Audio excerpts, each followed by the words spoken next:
ಭಾರತದ ಒಕ್ಕೂಟದ ಪೂರ್ಣ ರಾಜ್ಯಗಳಾಗಿ ಹರಿಯಾಣ, ಸಿಕ್ಕಿಂ, ಅರುಣಾಚಲ ಪ್ರದೇಶ ಮತ್ತು ನಾಗಾಲ್ಯಾಂಡ್ ರಚನೆಯ ಸರಿಯಾದ ಕಾಲಾನುಕ್ರಮದ ಕ್ರಮ.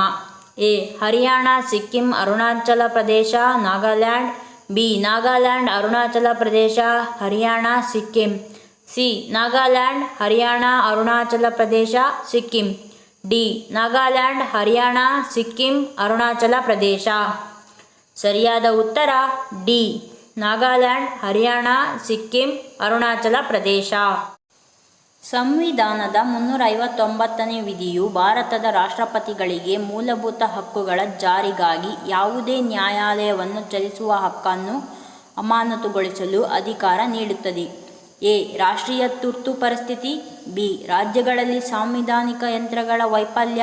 ಸಿ. ಆರ್ಥಿಕ ತುರ್ತು ಪರಿಸ್ಥಿತಿ. ಡಿ. ಮೇಲಿನ ಯಾವುದೂ ಅಲ್ಲ. ಸರಿಯಾದ ಉತ್ತರ ಎ. ರಾಷ್ಟ್ರೀಯ ತುರ್ತು ಪರಿಸ್ಥಿತಿ. Next question.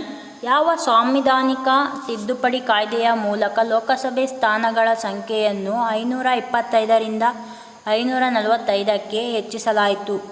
ಎ. 20ನೇಯ ತಿದ್ದುಪಡಿ ಕಾಯ್ದೆ 1966. ಬಿ. 42ನೇಯ ತಿದ್ದುಪಡಿ ಕಾಯ್ದೆ 1976. ಸಿ.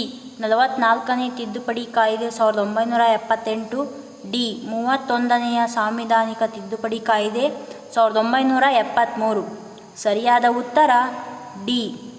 31ನೇಯ ಸಾಂವಿಧಾನಿಕ ತಿದ್ದುಪಡಿ ಕಾಯ್ದೆ 1973. Next question. ಮೊದಲ ಹಿಂದುಳಿದ ವರ್ಗ ಆಯೋಗವನ್ನು 1953ರಲ್ಲಿ ಇವರ ಅಧ್ಯಕ್ಷತೆಯಲ್ಲಿ ನೇಮಿಸಲಾಯಿತು? A. Deepak Katole. B. S. K. Karventhan. C. Kaka Kalelkar. D. Shakeel uz Zaman Ansari. ಸರಿಯಾದ ಉತ್ತರ C. Kaka Kalelkar. Next question. ಪಕ್ಷಾಂತರದ ಆಧಾರದ ಮೇಲೆ ಸಂಸತ್ತು ಮತ್ತು ರಾಜ್ಯ ಶಾಸಕಾಂಗಗಳ ಸದಸ್ಯರ ಅನರ್ಹತೆಯನ್ನು ಒದಗಿಸಲಾಗಿದೆ? ಎ. ಸಂವಿಧಾನದ 10ನೇ ವೇಳಾಪಟ್ಟಿ. ಬಿ. ಸಂವಿಧಾನದ 11ನೇ ಅನುಸೂಚಿ. ಸಿ. ಸಂವಿಧಾನದ 7ನೇ ವೇಳಾಪಟ್ಟಿ. ಡಿ. ಸಂವಿಧಾನದ 12ನೇಯ ವೇಳಾಪಟ್ಟಿ. ಸರಿಯಾದ ಉತ್ತರ ಎ. ಸಂವಿಧಾನದ 10ನೇ ವೇಳಾಪಟ್ಟಿ. Next question. ಸಮಕಾಲೀನ ಪಟ್ಟಿ ವ್ಯಾಪಾರದ ಸ್ವಾತಂತ್ರ್ಯ, ವಾಣಿಜ್ಯ ಮತ್ತು ಸಂಭೋಗ ಮತ್ತು ಸಂಸತ್ತಿನ 2 ಸದನಗಳ ಜಂಟಿ ಅಧಿವೇಶನದ ನಿಬಂಧನೆಗಳನ್ನು ಇವರಿಂದ ಎರವಲು ಪಡೆಯಲಾಗಿದೆ? ಎ. ಯುಕೆ ಸಂವಿಧಾನ. ಬಿ. ಆಸ್ಟ್ರೇಲಿಯನ್ ಸಂವಿಧಾನ. ಸಿ. US ಸಂವಿಧಾನ. ಡಿ. ಐರಿಷ್ ಸಂವಿಧಾನ. ಸರಿಯಾದ ಉತ್ತರ ಬಿ. ಆಸ್ಟ್ರೇಲಿಯನ್ ಸಂವಿಧಾನ. Next question. ಸಂವಿಧಾನದ 169ನೇ ವಿಧಿಯು ಇವುಗಳ ನಿರ್ಮೂಲನೆ ಅಥವಾ ರಚನೆಗೆ ಅವಕಾಶ ನೀಡುತ್ತದೆ? ಎ. ಲೋಕಸಭೆಯ ಸ್ಥಾನಗಳ ಸಂಖ್ಯೆಯನ್ನು ನಿರ್ದಿಷ್ಟಪಡಿಸುತ್ತದೆ. ಬಿ. ರಾಜ್ಯಸಭೆಯ ಸ್ಥಾನಗಳ ಸಂಖ್ಯೆಯನ್ನು ನಿರ್ದಿಷ್ಟಪಡಿಸುತ್ತದೆ. ಸಿ. ಮೂಲಭೂತ ಕರ್ತವ್ಯಗಳನ್ನು ನಿರ್ದಿಷ್ಟಪಡಿಸುತ್ತದೆ. ಡಿ. ರಾಜ್ಯಗಳಲ್ಲಿ ಲೆಜಿಸ್ಲೇಟಿವ್ ಕೌನ್ಸಿಲ್ಗಳು. ಸರಿಯಾದ ಉತ್ತರ ಡಿ. ರಾಜ್ಯಗಳಲ್ಲಿ ಲೆಜಿಸ್ಲೇಟಿವ್ ಕೌನ್ಸಿಲ್ಗಳು. Next question.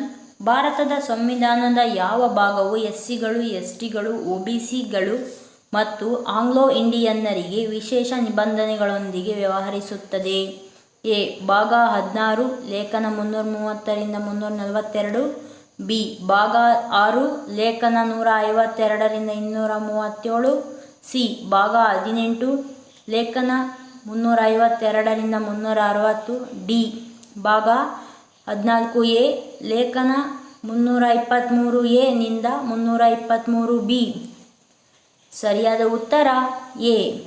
ಭಾಗ 16 ಲೇಖನ 330ರಿಂದ 342. Next question. ಇವರಿಂದ ಮಾಡಿದ ಶಿಫಾರಸ್ಸಿನ ಅನುಸಾರವಾಗಿ 1990ರಲ್ಲಿ ಇಂಟರ್ ಸ್ಟೇಟ್ ಕೌನ್ಸಿಲ್ ಅನ್ನು ಸ್ಥಾಪಿಸಲಾಯಿತು? ಎ. ಮುಖರ್ಜಿ ಆಯೋಗ 1999. ಬಿ. ಸರ್ಕಾರಿಯ ಆಯೋಗ 1983-87. ಸಿ. ಮಂಡಲ್ ಆಯೋಗ 1980. ಡಿ. ಖೋಸ್ಲಾ ಆಯೋಗ 1990. ಸರಿಯಾದ ಉತ್ತರ ಬಿ. ಸರ್ಕಾರಿಯ ಆಯೋಗ 1983-87.